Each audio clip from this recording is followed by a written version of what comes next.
ஈரோடு அருகே விவசாய உர குடோனில் நேரிட்ட திடீர் தீ விபத்தில் பல லட்சம் மதிப்பிலான பொருட்கள் எரிந்து சேதமடைந்துள்ளது.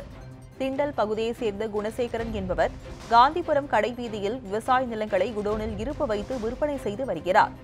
இன்று காலை 6 மணி அளவில் குடோனில் தீ விபத்து நேரிட்டு கரும்புகை வெளியேறியுள்ளது. சம்பவ இடத்திற்கு விரைந்து வந்த தீயணைப்பு வீரர்கள் 1 மணி நேரம் போராடி தீயை அணைத்தனர். இந்த தீ விபத்தில் பல லட்சம் ரூபாய் மதிப்பிலான பொருட்கள் எரிந்து சாம்பலாகி உள்ளதாக முதல்கட்ட விசாரணையில் தெரிய வந்தது. இதுகுறித்து கருங்கல்பாளையம் போலீசார் வழக்கு பதிவு செய்து விசாரணை நடத்தி வருகின்றனர். சேலம் மாவட்டம் ஓமலூர் அருகே பள்ளி மாணவியை கடத்தி சென்ற வழக்கில் 21 நாட்களாகியும் போலீசார் எவ்வித விசாரணையும் மேற்கொள்ளவில்லை என உறவினர்கள் புகார் தெரிவித்துள்ளனர். தாராபுரம் பகுதியைச் சேர்ந்த மாணவி அப்பகுதியில் உள்ள அரசு பள்ளியில் 12ஆம் வகுப்பு படித்து வருகிறார். மாணவியை கடந்த 6ஆம் தேதி முதல் காணவில்லை என பெற்றோர் காவல் நிலையத்தில் புகார் அளித்துள்ளனர். மாணவியை திருமணம் செய்வதற்காக பெண் கேட்ட பிரகாஷ் என்பவர் கடத்தி சென்று இருக்கக்கூடும் என உறவினர்கள் குற்றம் சாட்டு தெரிவித்துள்ளனர். இந்த வழக்கில் போலீசார் மெத்தன போக்கை கடைபிடிப்பதாகவும் உறவினர்கள் வேதனை தெரிவித்தனர். ஈரோட்டில் 6வது நாளாக நீடித்து வரும் உண்ணாவிரத போராட்டத்தில் பங்கேற்றுள்ள 4 பெண்கள் உட்பட 6 பேர் மயக்கமடைந்தனர்.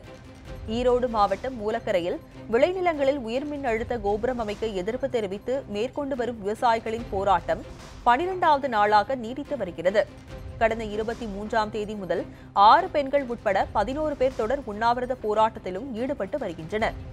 இவர்களில் 4 பெண்கள் உட்பட 6 பேர் மயக்கமடைந்ததை அடுத்து அவர்களை மீட்டு ஈரோடு அரசு மருத்துவமனையில் சிகிச்சைக்காக அனுமதிக்கப்பட்டுள்ளனர்.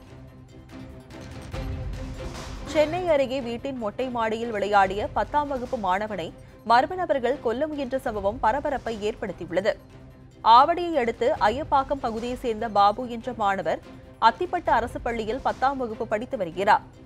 இவர் நேற்றிரவு வீட்டின் மொட்டை மாடியில் நண்பர்களுடன் விளையாடிக் கொண்டிருந்த போது அங்கு வந்த மர்ம நபர்கள் திடீரென்று பாபுவை சரமாரியாக குத்தியதில் படுகாயமுற்றார். இதனை அறிந்த பெற்றோர் பாபுவை மீட்டு ராஜீவ்காந்தி அரசு மருத்துவமனையில் சேர்த்தனர். மாணவர் பாபுவை எதற்காக மர்ம நபர்கள் 15 இடங்களில் கத்தியால் குத்திக் கொள்ள முயற்சித்தனர் என்பது குறித்து திருமுல்லைவாயில் காவல்துறையினர் வழக்கு பதிவு செய்து விசாரணை நடத்தி வருகின்றனர். பொங்கல் பண்டிகையொட்டி பெரியகுளம் பகுதியில் வெல்லம் தயாரிக்கும் பணிகள் வேகமாக நடைபெற்று வருகிறது. தேனி பெரியகுளம் மற்றும் அதனை சுற்றியுள்ள பகுதிகளில் கரும்பு விளைச்சல் நல்ல மகசூலை அளித்துள்ளது. இதனையடுத்து உடுமலைப்பேட்டை பகுதியில் இருந்து வெல்லப்பாகு காய்ச்சும் கொப்பரை, கிரசர் உள்ளிட்டவைகளை கொண்டு வந்து வெல்லம் தயாரிக்கும் பணியில் ஈடுபட்டு வருகின்றனர். இப்பகுதியில் தயாரிக்கப்படும் வெல்லத்திற்கு தனிச்சுவையும் தரமும் இருப்பதால் மக்களிடம் வரவேற்பை பெற்றுள்ளது. வெல்ல மண்டிகளில் தற்போது 42 கிலோ எடை உள்ள ஒரு மூட்டை 1200 ரூபாய் முதல் 1400 ரூபாய் வரை விலை போவதாகவும் விவசாயிகள் மகிழ்ச்சி தெரிவித்தனர். திருவண்ணாமலை மாவட்டம் செங்கம் மற்றும் அதன் சுற்றுவட்டார பகுதிகளில் சாமந்தி பூ விலை குறைந்ததால் விவசாயிகள் பாதிக்கப்பட்டுள்ளனர். திருவண்ணாமலை மாவட்டம் செங்கம், மேல் செங்கம், கோலப்பாடி, கண்ணங்குறுக்கை போன்ற பகுதிகளில் குறுகிய கால பயிரான சாமந்தி பூ சாகுபடியை மேற்கொண்டனர். ஏக்கருக்கு 60,000 வரை செலவு செய்த நிலையில் சாமந்தி பூவுக்கு உரிய விலை கிடைக்கவில்லை என்று விவசாயிகள் கவலை தெரிவித்தனர். நெல், வாழை, கரும்பு பயிர்களுக்கு வங்கிகளில் கடன் வழங்குவது போல் பூ விவசாயத்திற்கும் கடனுதவி வழங்க வேண்டும் என்று வேண்டுகோள் விடுத்துள்ளனர். திருவள்ளூர் அருகே முன்விரோதம் காரணமாக பேருந்தில் பயணித்த நபர் அரிவாளால் வெட்டப்பட்ட சம்பவம் பரபரப்பை ஏற்படுத்தியுள்ளது. புன்னப்பாக்கத்தை சேர்ந்த சுரேஷ் செங்குன்றம் அச்சகத்தில் ஊழியராக பணியாற்றி வருகிறார். இவருக்கும் அதே பகுதியைச் சேர்ந்த அசோக், தமிழ்ச்செல்வன், அஜய் ஆகியோருக்கும் இடையே முன்விரோதம் இருந்ததாக கூறப்படுகிறது. இன்று பணிக்கு சென்ற சுரேஷை பேருந்தில் இருந்து இறக்கிய மர்ம நபர்கள் அவரை அரிவாளால் வெட்டிவிட்டு தப்பி ஓடினர். படுகாயமடைந்த சுரேஷ் திருவள்ளூர் அரசு மருத்துவமனையில் அனுமதிக்கப்பட்டுள்ளார். இதுகுறித்து வழக்கு பதிவு செய்த போலீசார் விசாரணை மேற்கொண்டு வருகின்றனர்.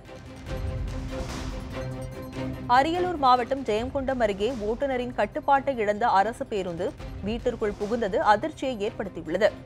சென்னையிலிருந்து தஞ்சாவூர் நோக்கி பயணிகளுடன் சென்ற அரசு விரைவு பேருந்து அரியலூர் மாவட்டம் மதனதுரை கடக்க முயன்றது. அங்குள்ள வளைவில் திரும்பும் போது ஓட்டுநரின் கட்டுப்பாட்டை இழந்த பேருந்து திடீரென சாலையோரம் இருந்த வீட்டிற்குள் புகுந்தது. பேருந்து மோதியதில் வீடு மற்றும் 2 இருசக்கர வாகனங்கள் சேதமடைந்தன. விபத்து குறித்து தாப்பள்ளூர் போலீசார் விசாரணை மேற்கொண்டு வருகின்றனர். பிளாஸ்டிக் பொருட்களை பயன்படுத்தக்கூடாது என்பதை வலியுறுத்தும் விதமாக காஞ்சிபுரத்தில் விழிப்புணர்வு கண்காட்சி நடைபெற்றது. தமிழகத்தில் ஜனவரி 1ஆம் தேதி ஒருமுறை பயன்படுத்தப்படும் பிளாஸ்டிக் பொருட்களை பயன்படுத்த தடை விதிக்கப்பட்டுள்ளது. இதை வலியுறுத்தும் விதமாக காஞ்சிபுரத்தில் நடைபெற்ற விழிப்புணர்வு கண்காட்சியை மாவட்ட ஆட்சியர் தொடங்கியது.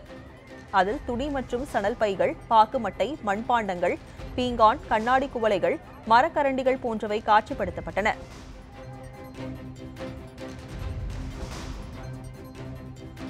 குமாரபாளையம் அருகே காலை மிதித்ததற்கு மன்னிப்பு கேட்காததால் இளைஞர் ஒருவர் கத்தியால் குத்தி கொலை செய்யப்பட்டுள்ள கொடூர சம்பவம் அதிர்ச்சியை ஏற்படுத்தியுள்ளது.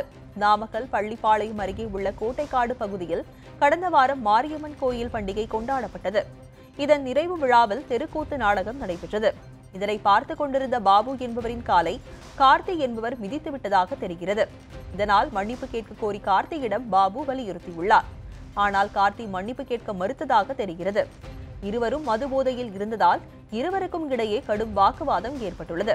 அப்போது அங்கு இருந்த கிழங்கு வியாபாரியின் கத்தியை பிடுங்கி கார்த்தியை பாபு குத்தியுள்ளார். இதில் படுகாயமடைந்த கார்த்தியை அருகில் இருந்தவர்கள் மீட்டு மருத்துவமனைக்கு அனுப்பி வைத்தனர். ஆனால் அவர் மருத்துவமனை செல்லும் வழியிலேயே உயிரிழந்தார். இது தொடர்பாக பாபுவை கைது செய்த போலீசார் விசாரணை நடத்தி வருகின்றனர்.